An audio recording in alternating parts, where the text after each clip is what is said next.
It is Victory Tuesday here on Falcons Daily. I am CG, Craig Green, your host, and the Falcons got it done last night against the Buffalo Bills, wearing the throwbacks. They got it done 24-14 behind the running game, behind the defense. Michael Penix was very efficient. They got the points they needed mostly in the first half and got a field goal from Parker Romo towards the end to hold off the Buffalo Bills. Falcons went to the locker room leading 21-7.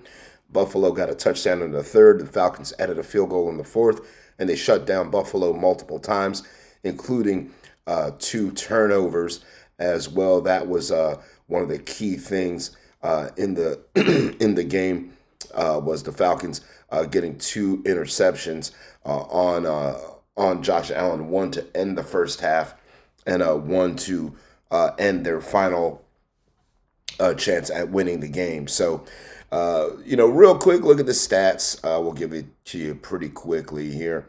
Falcons had 22 first downs. They possessed the ball for almost 32 minutes, so longer than Buffalo did.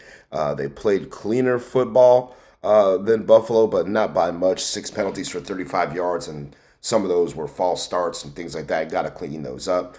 We also had some penalties on the secondary. Secondary played pretty darn good. I mean, just got to clean up those penalties, I think. In terms of third down, 5 for 12, good enough, but not usually going to be good enough on any other Saturday, Sunday, Monday, Thursday, whatever. We held Buffalo to 2 for 9 on third down, and they were held under 300 yards of offense. Fifth opponent in a row that the Falcons have held under 300 yards. They had 291 total yards with 54 plays, averaging 5.4 yards a play. Falcons ran the ball down the throat of Buffalo, 210 rushing yards, threw for 223 passing yards, so 443 yards of offense. Just a really good showing by Atlanta. Mike Penix did the job last night. He threw for 250 yards, a touchdown, no interceptions, no turnovers. He was sacked twice, but didn't turn the ball over. Had a passer rating of 97.1, 20 for 32 in the air. He outplayed Josh Allen, I'll tell you that. Allen 15 for 26, 180 yards, 2 touchdowns, 2 interceptions. Sacked 4 times, passer rating of 72.6. He ran the ball 6 times for 42 yards as well. And a lot of those runs were to keep possessions alive for Buffalo, who was scrambling. Their leading receiver was Joshua Palmer, 2 for 60. He had a big one early in the game, and then he went out with an injury, didn't come back. The 2 touchdown passes, one went to Dawson Knox. He only caught 1 pass. It was a 19-yard touchdown. And Ray Davis had a 16-yarder that helped bring Buffalo back a little bit closer. But this was the Bijan Robinson show. 19 carries, 170 yards, and a touchdown, including an 81-yard touchdown that he ran in the second quarter. Also had 6 catches for 68 yards on the game on 8 targets. Drake London, awesome game. 10 catches, 158 yards, and a touchdown. Matter of fact, let's go to this little. Matter of fact, we'll go to a comparison sheet that we've got here. We talked about James Cook and Bijan Robinson coming into the game, and here's how their numbers broke down. Again, Bijan outplayed James Cook as well. Cook didn't even get close to the end zone, only had 17 touches. They were throwing him the ball. He was running it some, but the Falcons were kind of taking them off schedule.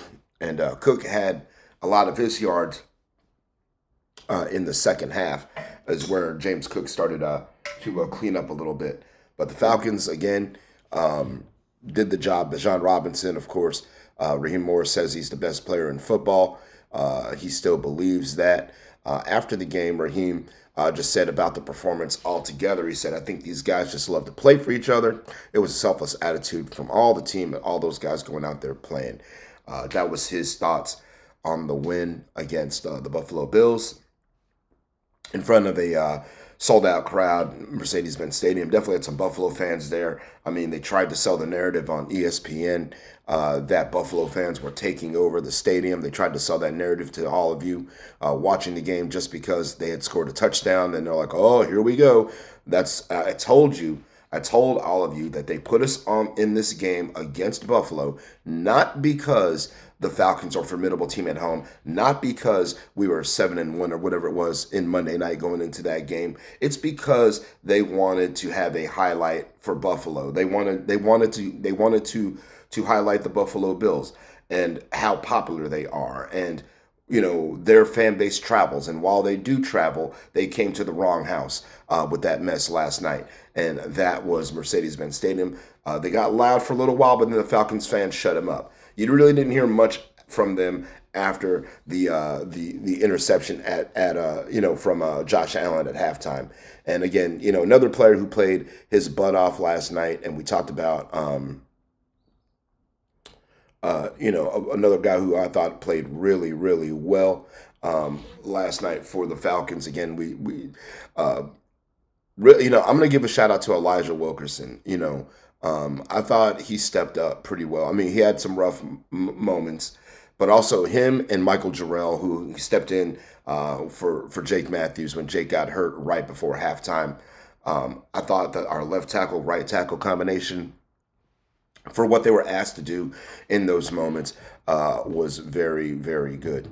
And speaking of Jake Matthews, don't have any updates on him from Raheem Morris just yet. Raheem said we'll know more probably tomorrow on Wednesday when the Falcons have their first day of practice leading up to the 49ers game, because they have a really quick turnaround. Got to play the 49ers this Sunday night in San Francisco or Santa Clara at Levi Stadium. So that's our next ball game, and the Falcons will be out there practicing again 24 hours from now, basically. So can we beat the 49ers without Jake? Who knows? It's a tough proposition. I mean, the 49ers are banged up too. They just lost Fred Warner for the entire season on Sunday. I believe he broke his ankle, I think. But either way, one of the premier defenders won't be in the lineup. Don't expect him to have Brock Purdy either. So, again, it's about how much pressure can you get on Mac Jones? Can you get the running game going again? And if you do those things, then the Falcons are going to like where they stand. But, losing Jake Matthews potentially would be a big, big loss for Atlanta. He's played I think 170 consecutive games. He got kind of leg whipped from behind in the second quarter. He walked off to the locker room with the training staff and was ruled out pretty quickly. So hopefully it's a maintenance thing and just a veteran thing, and they're just going to kind of keep him fresh for Sunday, and that it's not something serious. Questions got to be asked after what we just saw last night against Buffalo. With the Falcons, do we have the best defense in the league? Is it very possible that we do? Now, when it comes to statistically, we are. We're the best, when it comes to statistically right now, we are. We're the number one defense in the league. We give up 253 yards a game. Only Denver gives up a little bit more. They give up 254, so they're right there behind us. But we are first in total defense. We're first in passing defense right now. And then rushing defense, we were 16th going into the game. 1, 2, 3, 4, 5, 6, 7, 8, 9, 10, 11, 12, 13, 14. We slipped to 17th. So we're 17th in rushing. We give up 20 points a game right there on average. So our scoring defense, we are 7th in the league at scoring defense, 1st in passing defense, and 16th in rushing. So I think we're doing a darn good job. Right now we're +3 in turnovers as well. We have 5 interceptions on the season and 4 fumbles. So looking pretty good. We're top 10 in terms of getting interceptions. We are also top 10 in forcing fumbles as well. So so far, so good for the Falcons. Again, you look at what we did against the MVP of the league last night, Josh Allen. I mean, we held this team again to 291 yards of offense. We held them to, the rushing attack was what got them through 134 rushing yards. They did get 5.5 yards a carry, but a lot of that was second half. A lot of that was Josh Allen. We forced 2 turnovers on him. And speaking of those turnovers, my man Jeff Holton, my guy, who got the sack and the interception in the second quarter. That was D. Alford. D. Alford is playing well. Again, we had no Billy Bowman last night, no Clark Phillips, and we put D. Alford back in the slot. We had Mike Ford, Mike Hughes, and also A.J. Terrell back, and D. Alford played a heck of a ball game. That's the one, aside from Elijah Wilkerson, aside from Michael Jarrell, D. Alford. Again, another fantastic game for the Falcons. Came up in moments when we really needed him. We sacked Josh Allen 5 times. I think we got hosed on 1 sack where he was brought down at the line of scrimmage, and it should have been counted as a sack, but we got 4 sacks, 3 tackles for loss. We hit him 6 times, and again, we forced 2 turnovers. Again, D'Angelo Malone got the show-closing interception at the end of the game, and the Falcons were a winner. So, again, very, very pleased with what I saw last night.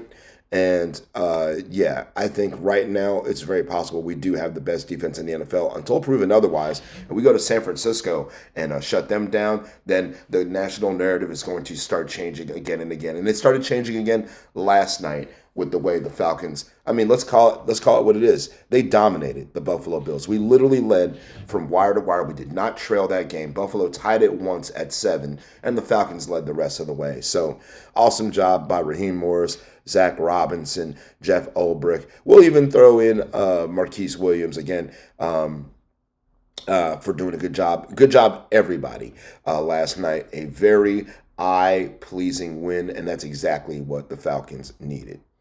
All right, y'all. Want to see everybody sounding off in the comments and telling me what you think of last night's victory. We're going to jump to comments from the previous show and see what you guys had to say about that. Right now, this is a must-win week. Agree, we did it.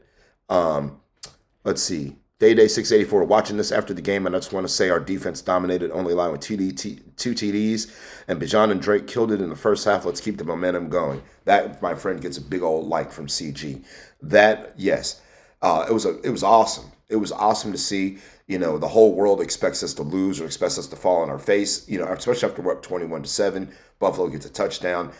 We had to punt the ball away. They get it back. And, all of a sudden the momentum's like, oh no, here we go, right? And everybody thinks we're going to cough it up, but nope, Falcons defense shut them down. And I love it. I loved every minute of it. All right, y'all. So let's call it good for today. Make sure you give me a follow at Craig G Sports, CRAIG, the letter G, and the word sports. Fan Arch, their logo's in the top left corner here. Fan Arch Co. is how you find them on social media. FANARCHCO. We'll be back tomorrow with more Falcons Daily. We'll be talking a little bit more about this Buffalo Bills win and anything we know further about any injuries. Hopefully Jake Matthews is good to go. And hopefully Michael Penix's elbow is also good to go. Remember, he took a little shot on the elbow there on his non-throwing arm late in the game. Until tomorrow, sayonara and buenos noches.